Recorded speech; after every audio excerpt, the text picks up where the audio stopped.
Okay, let's try to get our heads around this. How does someone, a teenager, get to the point of committing truly unspeakable violence? It's a deeply disturbing question, isn't it? One minute they might be worried about school, the next, something completely different. Yeah, it really chills you. Welcome, everyone, to the Deep Dive. Today, we're looking into, a collection of really difficult cases involving teenagers and the aftermath, legally and societally. And our main source for this is the YouTube channel Courtroom Consequences. It gives quite a stark view, reactions, testimonies right from the courtroom. It really does. And what jumps out immediately looking at these is just how different they all are. Completely. Different circumstances, different apparent reasons behind them, but all within that sort of teenage age group. You see things that look like pure rage, impulsive acts. And then others that seem disturbingly planned out. Yeah. Calculated. It makes you question a lot about, responsibility, justice. Absolutely. And we need to say up front, this stuff is sensitive, it's graphic. Yes, definitely a warning for listeners. These are real events, real violence. We're not trying to be sensational here. The aim is to try and understand the complexities. We'll look for patterns, legal angles like insanity pleas, how age factors in. And of course, the devastating impact on the victims, their families. That's crucial. But also remember, the courtroom perspective is just one part of the story, right? Exactly. It's shaped by legal rules, strategies. It's vital information, but maybe not the whole picture of these young people or, the factors leading up to it. Okay, so let's start. Mississippi, March 2024. A 15-year-old girl, Carly Gregg. Yes, she fatally shot her mother, Ashley Smiley, who was 40, and also tried to kill her stepfather, Heath Smiley, 39. Just unthinkable. The prosecution argued it was premeditated. Said she got the gun, a .357 Magnum, from her parents' room. Right, suggesting it wasn't just a sudden snap. The motive presented. It seemed to revolve around drugs, marijuana use, and her mother planning to search her room. And the details are just horrifying. There was security footage. Yes. The camera actually caught the moment she shot her mother. And immediately after, she texted a friend. Texted a friend to come over, yeah. Then used her mom's phone to lure the stepfather home and shot him too. He survived, thankfully. Managed to wrestle the gun away, call 911. Carly and the friend took off. But the defense painted a different picture. They argued she had serious, undiagnosed mental health problems, that it wasn't intentional, that Carly was, in a way, a victim too. Nobody saw it coming, parents, friends, no one knew. We heard some of that 911 call from the stepfather, the shift in his voice when he realizes his wife is gone. Yeah, incredibly raw, and the police body cam footage showed the chaos, the stepfather's state, Carly fleeing. So despite the mental health arguments, the jury found her guilty, first-degree murder. And the sentence was life without parole. Which immediately raises that huge question, doesn't it? How do you balance the severity of the crime with potential mental illness and the fact she was only 15? Such a difficult balance. Okay, let's shift now. Medina, Ohio, April 2018. Gavin Ramsey, 17 years old. This one involves the murder of his 98-year-old neighbor, Margaret Douglas. And what's particularly chilling here is what happened after the murder itself. Right. It wasn't just the act of strangling her in her home. No. He then engaged in some truly awful acts with her body and filmed it. Filmed it on his phone, took pictures. Yes. Hid her body in a closet, stole her wallet, just layer upon layer of horror. And she wasn't found for days. 3 days. A family member got worried, called 911. Police found her in the closet. Visible injuries, bruises. They found a glove too, didn't they? But the DNA didn't match initially. Right, a plastic glove outside. The break came with a separate carjacking nearby. That led police to someone named Zachary, who then pointed the finger at Ramsey. And when they talked to Ramsey... he denied it at first. Yeah. But then they mentioned his phone. The digital evidence, the photos, the videos. Exactly. Confronted with that, he confessed. Said the murder gave him the biggest rush. Described the whole thing, how surprisingly easy it was. Even planning it around his parents' sleep schedule. Yeah, the prosecution highlighted that calculation. And the defense argued. Mental health, again. And potential for rehabilitation because he was young. But the victim's family saw it very differently. They called him pathetic, a coward. Believed she was just a vulnerable target, maybe even a warm-up for more violence. His mother also testified, blaming herself, saying he was a good kid who went wrong. Did Ramsey say anything? He apologized, expressed regret, shame. But the verdict? Guilty. And again, life without parole. It really pushes the question of how much youth mitigates actions that seem so, depraved. Absolutely. Okay, let's move to New Hampshire. October 2009, Christopher Gribble, 19 years old. This one is incredibly brutal. Conspiracy, murder, attempted murder, a home invasion. Planned attack, wasn't it? With a 17-year-old Stephen Spader and others involved? Yes, Quinn Glover and William Marks were also there. Their targets were Kimberly Gates, 42, and her 11-year-old daughter, Jamie. Kimberly was killed. Jamie severely injured, attacked with a machete. And the reason they gave? For fun, for kicks. It's almost impossible to process. After the attack, they tried to set up an alibi. But Jamie... Despite horrific injuries, she managed to call 911. The officer who arrived first described a scene of absolute carnage. Jamie covered in blood, terribly wounded. One of the accomplices testified against them, right? Quinn Glover. Yes, he cooperated. Said Gribble and Spader were the masterminds. He described Gribble making really disturbing comments, things about eating people, wanting notoriety. William Marks, who just watched, also testified. And Gribble himself confessed. Oh, readily. Called himself and Spader sociopaths. Described the attack in this chillingly detached way, like it was a CSI scene. But then he tried an insanity plea. Claimed childhood abuse. He did, but the prosecution brought in experts. His therapist said, yes, he was sick, but not legally insane. Another psychologist talked about his homicidal thoughts. Even his mother testified. She confirmed she'd been told about death threats he'd made, but they dismissed it as, teenage talk. And the victim's husband, Jamie's father. His statement must have been devastating. He described hearing his wife's last breath, his daughter's screams, the horror of it all. What happened to the accomplices? Marks got 30, 60 years, Glover 20, 40. The guy who helped with the alibi got a shorter sentence, eventually paroled. And Gribble? Guilty on all counts. The judge was scathing, said infinity is not enough jail time, and gave him maximum consecutive sentences. Life, essentially. That just leaves you speechless, the lack of any understandable motive. Right. Okay, let's look at Colorado, February 2021. Brian Cohey, 19 years old. This involved the murder of a 69-year-old man, Warren Barnes, and the motive seems tied to a fascination with death. Yes, death and serial killers. Cohey tracked down Mr. Barnes and stabbed him. But then what he did next is particularly gruesome. He took body parts home. The head and hands. His own mother found them and called 911. Oh my God, the 911 call. Apparently she mentioned his morbid interest but thought it was just like an odd hobby, maybe related to forensics? Yeah, the shock must have been immense. Officers arrived, and Cohey apparently admitted finding human remains in his room. And during questioning, Disturbingly open. Said he wore multiple gloves to avoid prints. Described the stabbing as surprisingly easy, even growled with excitement during it. Planned to get rid of the head and hands later. the scene in court, his mother saw the evidence. Reportedly broke down completely, understandably. The defense went for not guilty by reason of insanity. His mother pleaded for forgiveness. But the jury... Found him guilty. Sentence. Life without parole. It's a terrifying example of where extreme obsessions can lead. Okay, moving to Florida, February 2024, a much more recent case.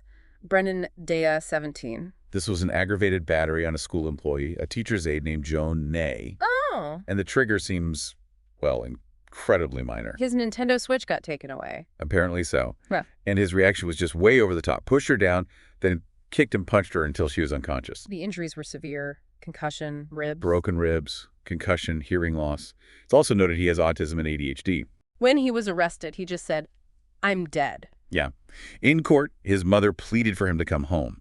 The defense argued his disabilities meant he couldn't cope, asked for mercy. But the judge didn't buy it. No. Pointed to a lack of remorse, the need for consequences, mentioned a history of Baker Act's involuntary mental health assessments for things like yelling, screaming, hitting. So while he had challenges... Experts agreed he wasn't intellectually disabled in the legal sense. What was the sentence? 5 years in prison, then 15 years probation. It really highlights the difficulty of dealing with violence when disabilities are involved, balancing understanding with accountability. It certainly does. Okay, Illinois, December 2008.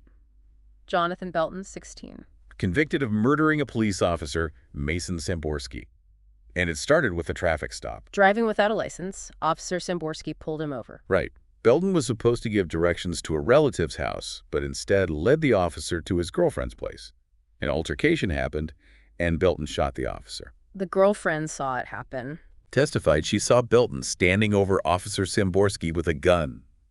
The responding officer found him with no pulse, a head wound. And Belton's attitude in court. Reportedly defiant. Said he knew what really happened would be out soon. While the victim's family is talking about their permanent loss. Yes, they spoke about their pain, hoping he'd eventually feel remorse. His sister's statement was even interrupted by an outburst in the gallery. He was found guilty, obviously. Guilty of murdering a peace officer and felony firearm. Sentence: life imprisonment. A tragic reminder of the risks officers face. Let's move to Rhode Island, July 2012. A triple murder. Russell Burrell, 16 years old. Just horrific. He shot 3 people in a housing complex. Who were the victims? A 2-year-old girl, Shamik Barros, her mother's boyfriend, Michael Martin, 23, and their friend Damian Cullen, 22. How did it happen? Prosecution said Martin and Cullen were shot first in the kitchen. Then the little girl, Shamik, woke up from the noise in the living room, and he shot her too. Unbelievable. The family statements must have been heartbreaking. Incredibly powerful. The grandmother called it a horrible, evil act. The mother spoke of the daily struggle, the void. Both asked for the maximum sentence. Which was? Life imprisonment. Another devastating case of gun violence wiping out lives, including a toddler's. Now, a case that took a different path. Kentoya Brown, Tennessee, 2004. She was 16. Yes, convicted of murdering Johnny Allen. But the background is crucial here. She was being sex trafficked. Yes, a victim herself. Yeah. Allen picked her up for prostitution. She shot him, stole his money, claimed self-defense, said he grabbed her, reached for something. She felt threatened. What was her initial sentence? Life, but with parole eligibility after 51 years. So effectively life. Her case got a lot of attention later. It did. In 2017, she had a parole hearing. She talked about the exploitation she suffered, argued she was a changed person, got a college degree, had family, was helping others. And the outcome? The governor granted her clemency. She was released after 15 years. It was a really complex case about trauma, victimhood, culpability, and how the system views rehabilitation, especially for young victims who commit crimes. Definitely a different outcome. Okay, Georgia, 2016. Dakota White, 17. Murder of Sam Pye, 18. This one stands out for the apparent lack of motive, or at least a deeply disturbing one. White and an accomplice, Brandon Warren, 18, lured Pye to a house, then strangled and stabbed him. And the victim's mother, her statement was powerful. She suggested the motive was just White's own curiosity, no other reason. Just curiosity. Chilling. She said he should never get out, acted like it never happened. White gave a brief apology. His defense tried a technicality to get him out. Didn't work. No. Guilty verdict. Life without parole. The judge called it irretrievable depravity, saw no hope for rehabilitation. The idea of killing out of curiosity, that's hard to fathom. Now, Florida, again, March 2011. Christian Fernandez. He was only 12. This is an incredibly tragic one. Convicted of murdering his 2-year-old brother, David Garraga, by assault. How? How did that happen? During questioning, he first said the baby fell on some books, but later admitted he pushed him hard against a bookshelf. Twice. Said he was angry about something his stepfather did. He knew it was wrong, though. Reportedly acknowledged that, yes. And the mother. Didn't she wait hours to get help? That's what was alleged. That she didn't take the unconscious baby to the hospital for about 8 hours. Claimed he was just knocked out.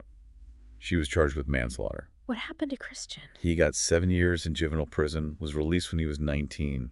Just horrifying all around the age, the victim, the family dynamics. Truly disturbing. Okay, Missouri, October 2009. Alyssa Bustamante, 15. Another deeply unsettling case. Murdered her 9-year-old neighbor, Elizabeth Alton, with premeditation. Premeditation at 15. Yes. She lured Elizabeth into the woods, stabbed and strangled her, buried her in a shallow grave she'd apparently dug beforehand. And then just went about her day, went to church. Incredibly, yes. Initially denied it, said Elizabeth fell and hit her head, but later confessed everything, digging the hole, using a kitchen knife. Why confess? It's thought she took a plea deal to avoid life without parole. What sentence did she get? Life, but with the possibility of parole after 35 years.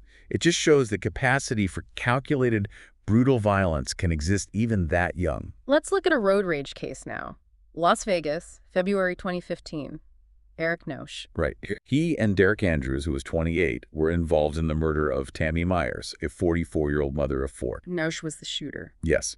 He claimed her car was following him, making threats, road rage, escalating fatally. The victim's husband must have been devastated. His court statement was filled with raw anger. Said he'd never forgive Noche, hoped he'd burn in hell. What was Noche's sentence? Life, with parole possible after 10 years, plus extra time for the weapon.